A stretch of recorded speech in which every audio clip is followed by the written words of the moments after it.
NEET தேர்வு முறைகேடு, ராமர் கோயில் நிதி முறைகேடு உள்ளிட்ட விவகாரங்களால் நாடாளுமன்ற மழைக்கால கூட்டத்தொடர் முழுவதும் முடங்கிய நிலையில் 11 முக்கிய மசோதாக்கள் விவாதமின்றி நிறைவேற்றப்பட்டன. ஜூலை 20ஆம் தேதி தொடங்கிய மழைக்கால கூட்டத்தொடரை 19 நாட்கள் நடத்த திட்டமிடப்பட்டது.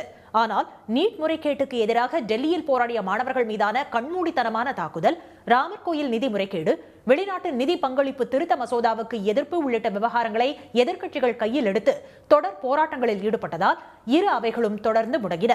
கூட்டத்தொடரின் கடைசி நாளான இன்று நாடாளுமன்ற வளாகத்தில் எதிர்க்கட்சி உறுப்பினர்களும் தேசிய ஜனநாயக கூட்டணி உறுப்பினர்களும் எதிரெதிரே திரண்டு போட்டி முழக்கங்களை எழுப்பினர். அப்போது சில எம்பிக்கள் கையில் குரங்கு பொம்மைகளுடன் பாஜகவை விமர்சித்ததால் இரு தரப்பினருக்கும் இடையே கடும் வாக்குவாதம் ஏற்பட்டது.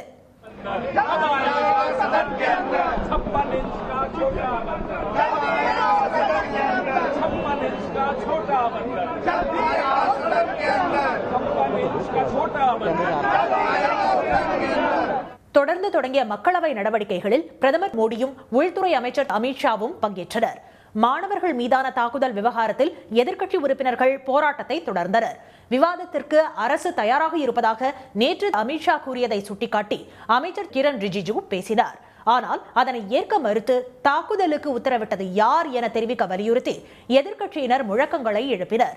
இதையடுத்து வந்தே மாதரம் பாடல் இசைக்கப்பட்டு அவையை காலவரையின்றி ஒத்திவைப்பதாக அவைத் தலைவர் ஓம் பிர்லா அறிவித்தார்.